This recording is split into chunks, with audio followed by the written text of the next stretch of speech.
This past Saturday, we had the privilege yesterday, along with our staff and about 40 people together, gathered in the student center, and we did a parenting workshop with a man and woman of God who have the heart of a spiritual father and mother.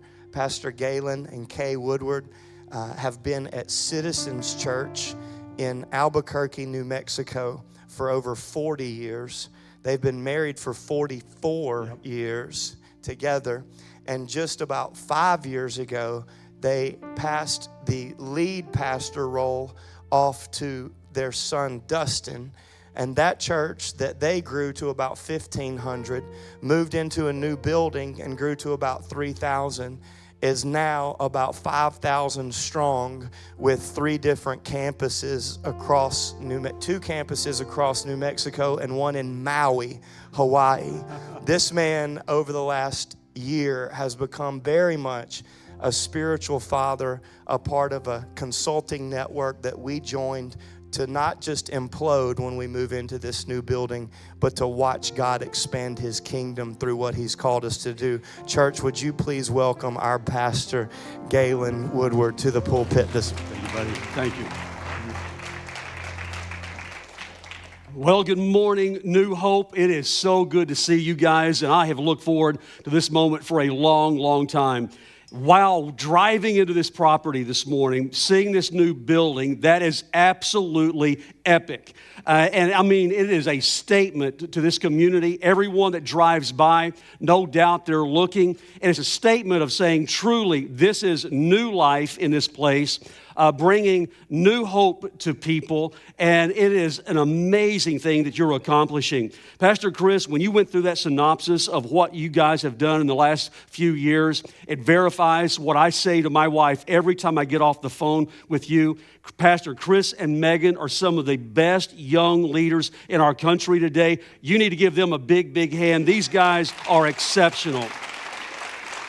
Incredible people. Pastor Chris, you guys are loving, you're kind, everything you do is at an excellent level. Your staff is phenomenal. Not only that, but your marriage, the way you parent your family, I mean, everything is at the highest level. And we just have just the ultimate respect for you guys and honored to be able to be here and to speak to this amazing, phenomenal group of people today. Yesterday was a great day, a parenting seminar, and so I want to continue on, and it's not just about parenting today, because what I'm going to speak to you about for the next few moments, I think is going to greatly impact every single person in this room. I recently wrote a book called A Matter of Time, and you can pick that up at a table if you would like to, if you want that as a resource after the service.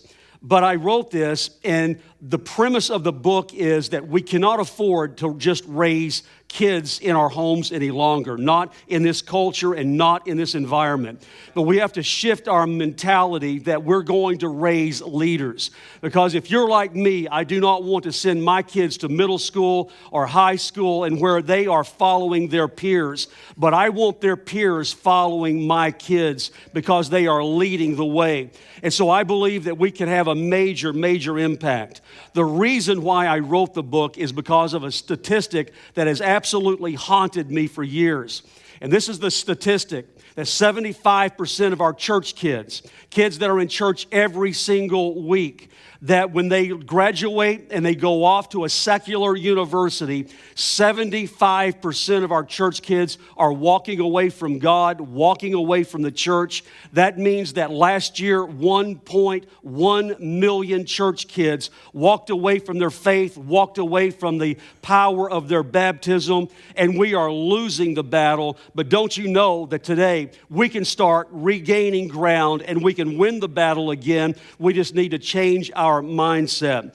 And so in this book, I write about 5 characteristics that I believe that if we can instill into our children from the time they're born till the time they're 18, that they can go off to any university. There is not a university or a university professor that can pull them away. There is not a peer group that can pull them away from the foundation in which you have built in their lives. So this morning, I want to speak from one of these character traits, and each of these, I add a Bible story that is attached to it that your kids will learn throughout the years. So I've entitled this message today, The Lost Character Trait, Honor. So I want to talk about honor today, and the Bible has something powerful to say about it. I think we're all aware that we're living in a culture of dishonor. Every day on talk radio, cable network, social media, there are attacks, slander, character assassinations, and somehow in a very short amount of time, we have all justified that we can hate anyone that we disagree with. And our kids are standing by, they're listening, they're watching, and they also are learning that they can dishonor anyone in authority over them as long as they dislike them or they disagree with them. One of the things that I have seen is the absence of honor. The reason why honor has disappeared out of our culture today is because we have prioritized individualism. It's this me mentality that everything revolves around me. It's about me. It's my opinion. It's what I think. It's me. And we have labeled that as a virtue in life. But any time that a society focuses on me more than the whole, then it's the crumbling of society, and it's exactly what we're watching happen in our nation today.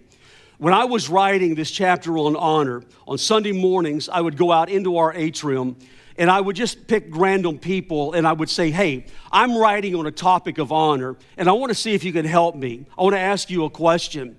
Can you tell me who deserves honor and who does not deserve honor? You would have thought I had asked them the most difficult question they had ever been asked in their lives. And every one of them responded exactly the same way. They looked down, they shuffled their feet, they stumbled over their words because they did not know how to answer the question. Who deserves honor and who does not deserve honor?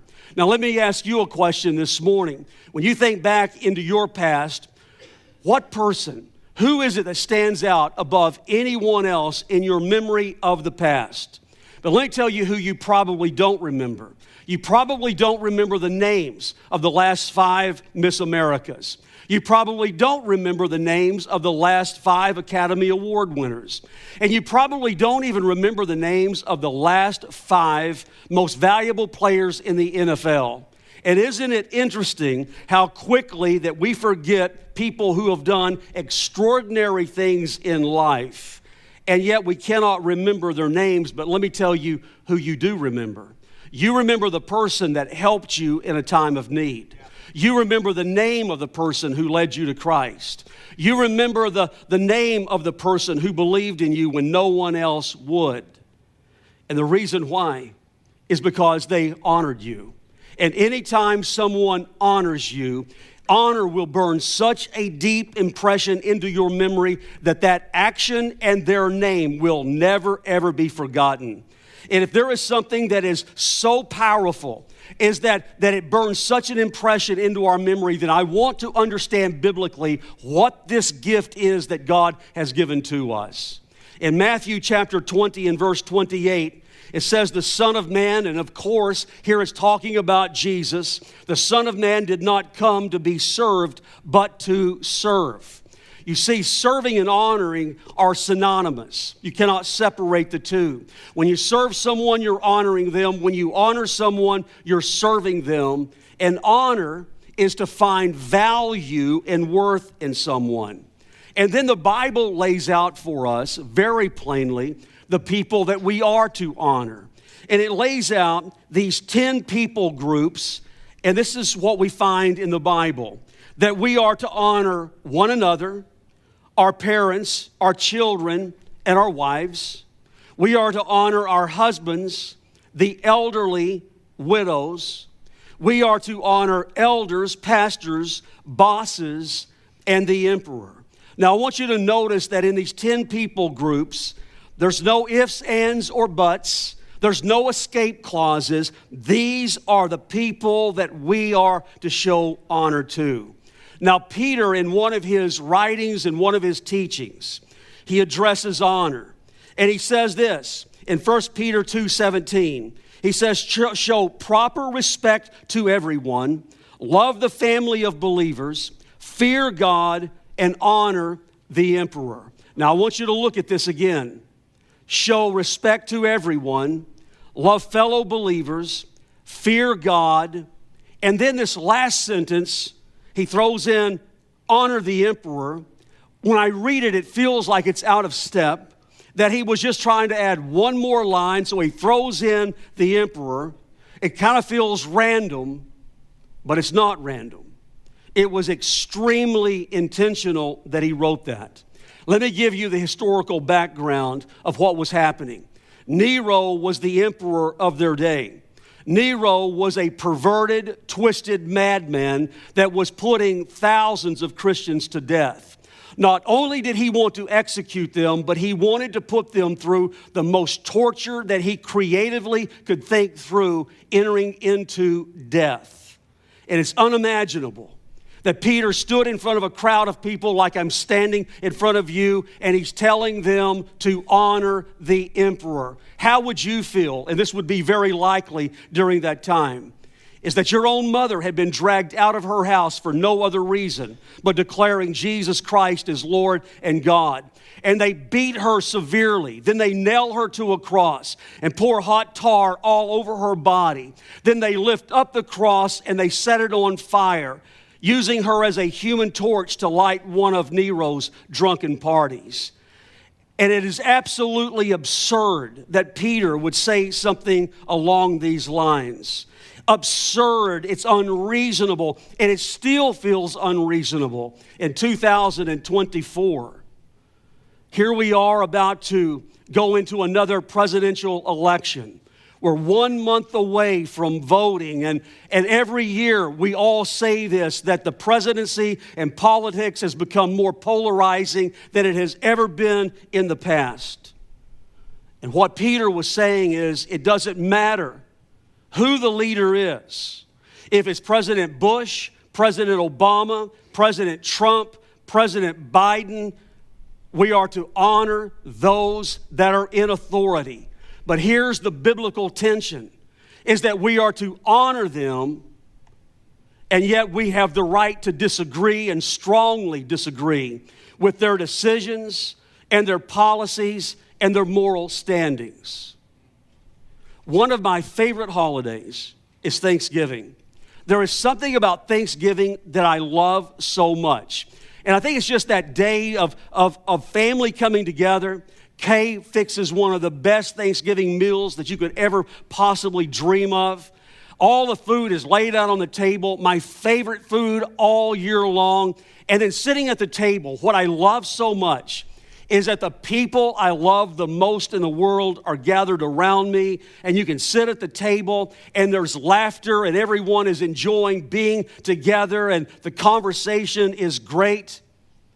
But guys, have you ever noticed that every family has Crazy Larry? And he shows up and he's sitting there with all of us, and then all of a sudden in the midst of a great conversation, he brings up politics and his crazy conspiracy ideas, and the more he talks, the more passionate he becomes, and then quickly around the table, the conversation becomes heated, emotions are inflared, and Peter was saying this, be careful.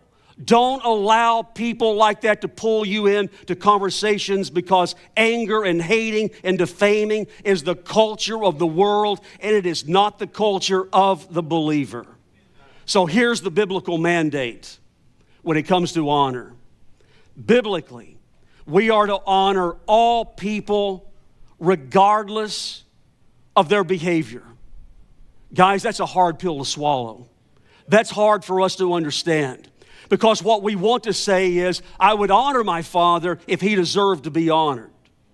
I would honor my mother if she would ever come back and apologize to me for how she treated me as a child. Then I would show honor.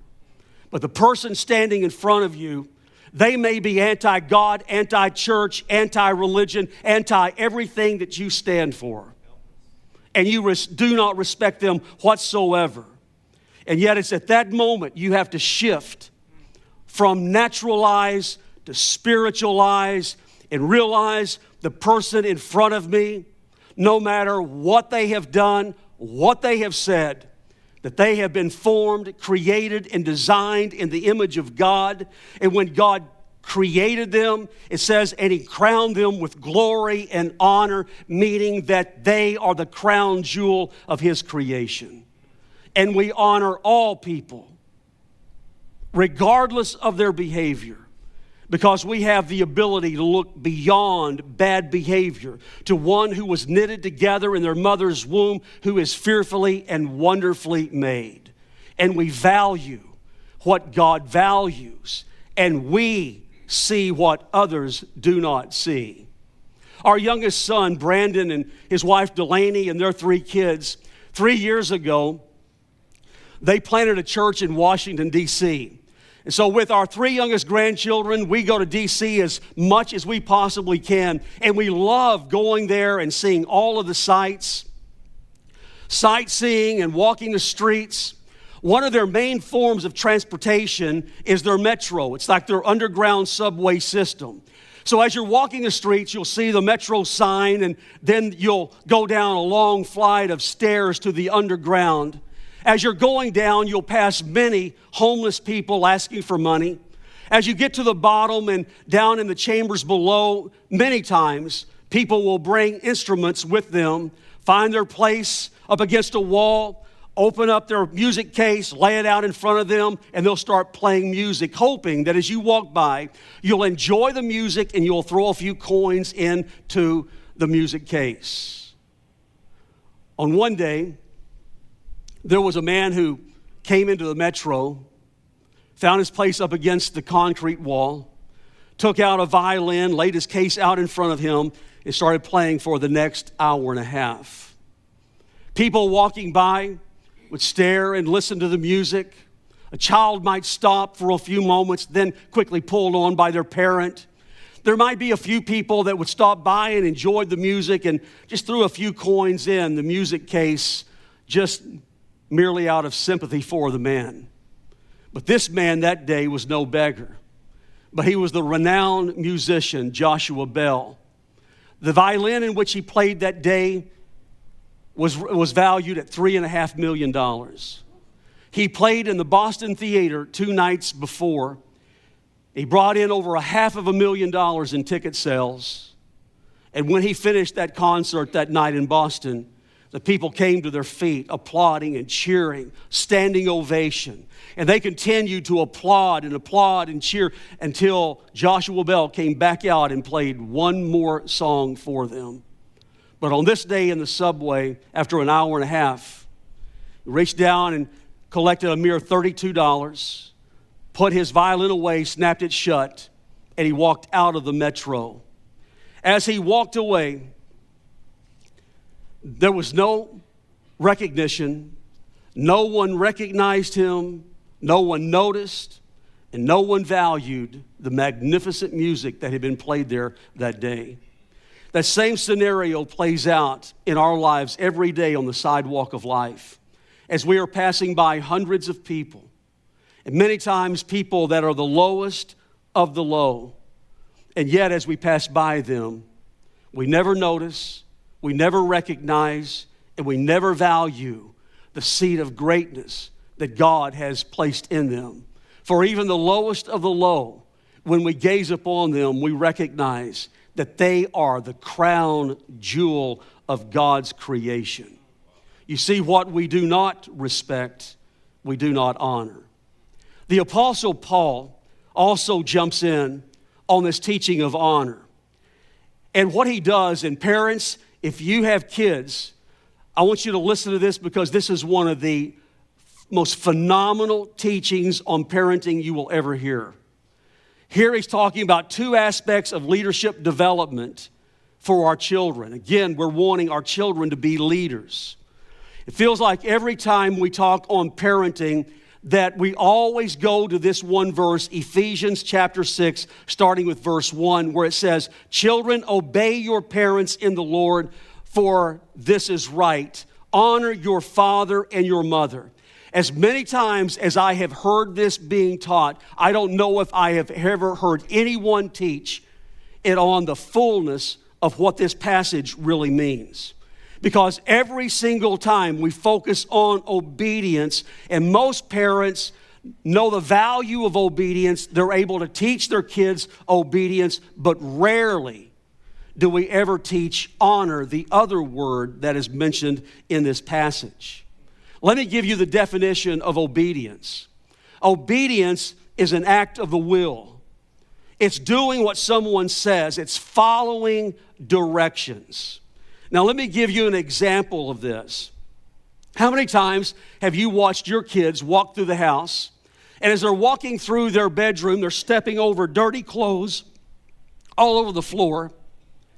They're passing by bedrooms with beds unmade. They're passing through the kitchen, and the kitchen sink is full of dirty dishes. And as they pass by, they're thinking, it's not my job, not my responsibility. Nobody told me to clean it up. And you know what? They're absolutely right if they have solely been taught obedience in the home. But honor is different, because honor adds a deeper dimension to relationships. Let me give you the definition of honor. Honor, it's an act of the heart. It's not an act of the will. It's an act of what is inside. It's an act of the heart, doing more than what is expected. Honor is treating people special. And here's the difference. Obedience focuses on doing a task. Honor focuses on people. Obedience is doing a job, where honor blesses others. Now let me go back to this story again. Your child, your teenager is walking through the house, walking by the sink full of dirty dishes, pauses for a moment and thinks, these dirty dishes will not be cleaned up until my mother takes time to do it. My mom is busy. My mom is stressed. She has a stressful day in front of her. And that teenager takes 10 minutes to stop and do the dishes, dry them off, put them away for no other reason than she just wants to bless her mother. You see, honor begins to change the atmosphere of the home. Let me give you a couple of other very, very easy ways that we can add honor into our home life. You know, maybe you've experienced something like this. Many years ago, when I was, working 8 and 9 hours a day, kids were in middle school, high school, and I drive into the driveway, being gone all day long, and it's just such a great feeling. Finally, to just be home. Walk in the front door, and I start passing by family members, and I pass by one who's laying on the couch watching TV. Another one is sitting at the dining room table doing homework. Another one is playing video games. And as I walk through the house, I barely get a grunt out of anyone, and I think, does anyone even care that I'm home? Well, this is one thing that I do know. That back then we had a little dog named Dixie.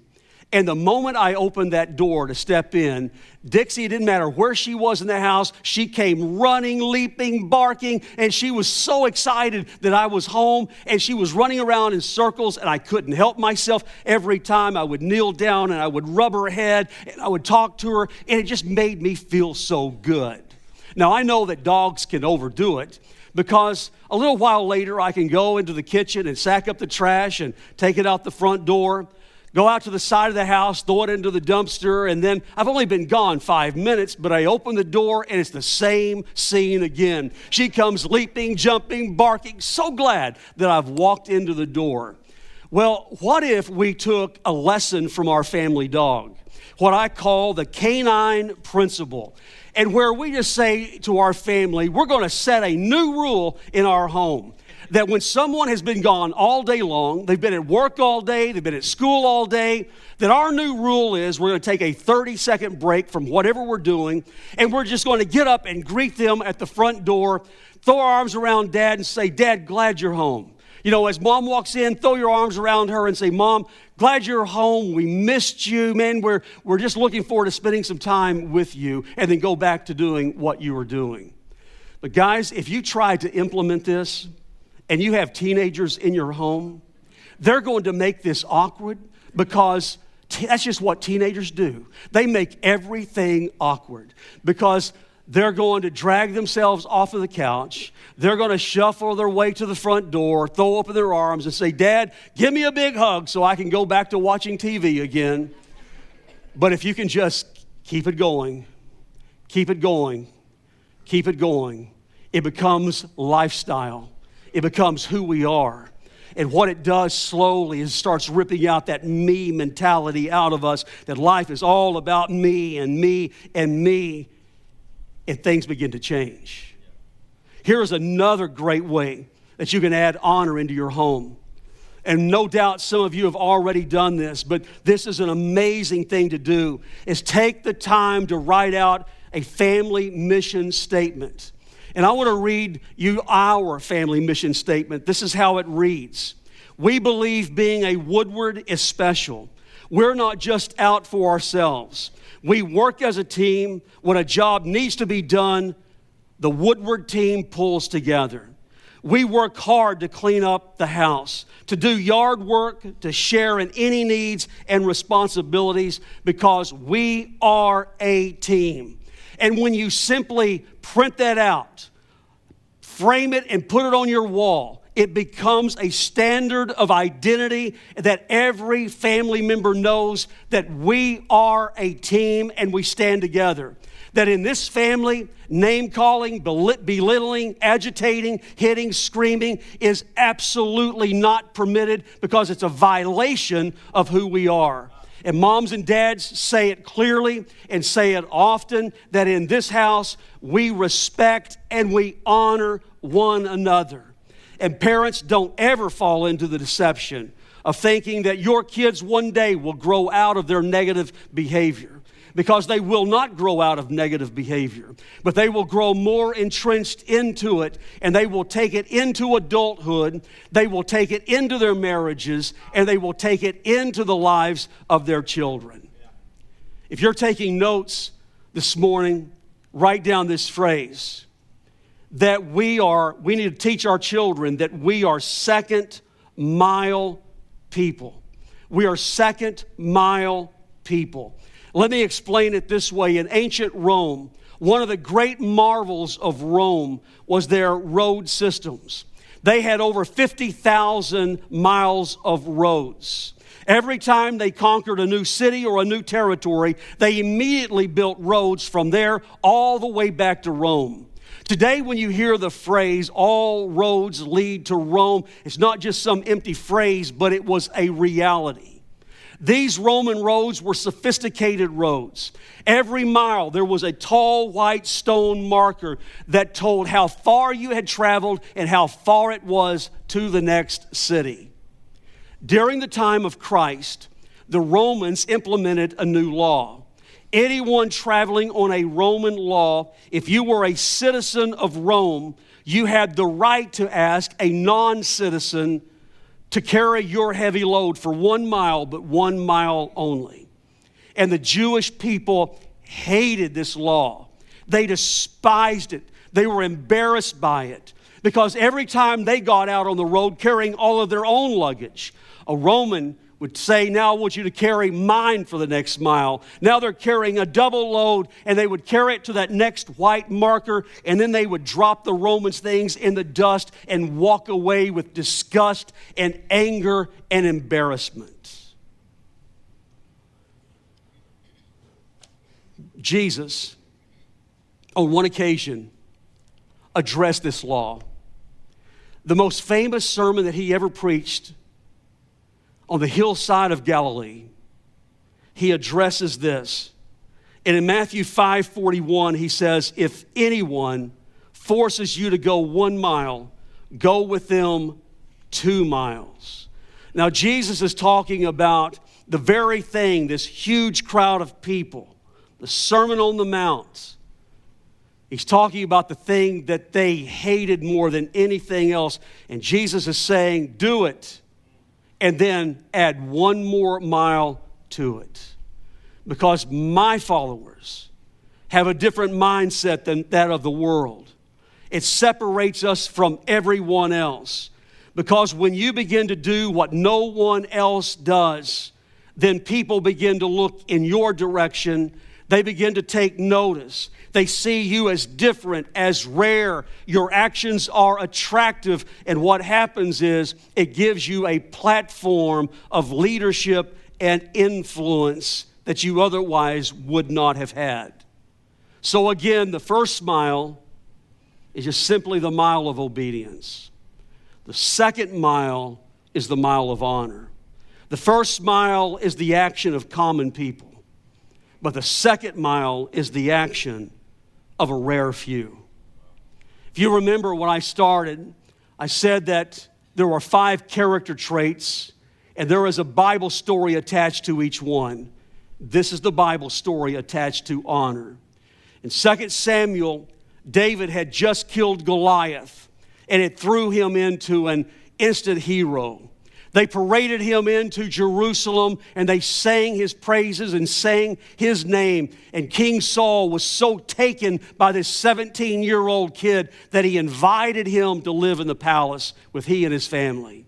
Everything was great. Everything was fine for a while, until King Saul began to realize the people in the kingdom loved David more than they loved me, and jealousy set in. And the jealousy became a rage and started eating him alive, and he began to hate David, and he even tried to kill David on 2 different occasions. Finally, in his anger and frustration, he chased David out of the palace and into the wilderness, and King Saul said to some of his finest men, chase him down and kill him at first sight. And now David's on the run. Sometime later, King Saul had to take Israel into battle against the Philistines. This battle took place on Mount Gilboa. And now Saul stands on top of the hill looking down at the battle, and he's watching how the Philistines are advancing up the hill, slaughtering the Israelites as they come up. Down below King Saul are his sons dressed in armor with their swords drawn, and the Philistines come upon King Saul's sons, and he watches each one of them be slain, put to death. It's at that very moment that King Saul is struck by an arrow and he falls to the ground, and he cannot escape, and he knows that when the Philistines find him, the king of Israel, they will mock him and torture him horribly. And so he falls on his own sword and ends his life. Now the news goes back to Jerusalem that their king and all of his sons have been killed in battle. And there is no leadership. There is no guidance. And there was panic in the kingdom. And people began to just grab belongings and started running for their lives, running for the wilderness. It was absolute chaos in the palace. But in the palace, there was a 5-year-old boy, King Saul's grandson, Mephibosheth. And the nursemaid picked him up in her arms. And in all of the chaos, started running with everyone else. And as she's running down the stone steps, she trips and falls with that little boy. And they're trampled by the crowd behind them. And the little boy is crippled. He's wounded. And he will never, ever walk again, because of the damage that was done. Now, many years later, David becomes the king of Israel. He walks back into the palace, and he's reminiscing, looking at all of the things that he remembers when he was just a young kid living there, and all of a sudden he remembers whatever happened to King Saul's grandson. Whatever happened to him? The word began to spread, looking for this grandson of King Saul's. Several days later, someone comes back and says, we've located him. He lives in a little place called Lodabar, which means the land of nothing. That is the most poverty-stricken area of Israel. And here, Mephibosheth, a grown man, unable to walk, has lost everything in his life. He lost his future kingship, his wealth, his land, his health. He's lost everything. And David summons him to the palace. David's men go and they pick him up and they carry him all the way to Jerusalem into the throne room of David, and they lay him down on the floor. And he's shivering and quivering in fear because he knows why he's there. That now David, the new king, is going to execute him because he's going to finally end the family line of King Saul. And he's trembling in fear. And David rises up out of the throne and steps forward and then speaks to him. And he says, Mephibosheth, don't fear, I'm not here to harm you, but I'm here to bless you because I honor your father and I honor your grandfather, and therefore I honor you. And everything that you have lost in life, I will restore to you. And from this day forward, you will eat at my table. You will eat at the king's table for the rest of your life. Wow, what a story. What a story to tell to your children. Sitting on the side of the bed and then asking your children, who's your Mephibosheth? Who is the one at school that everyone mocks and makes fun of? Who is it at school that sits off by themselves in the cafeteria and they have no friends? But you, as you point to your child, you know what no one else knows. And you see what no one else sees. Because they have been formed and created in the image of God. And that God sees them as his crown jewel of creation.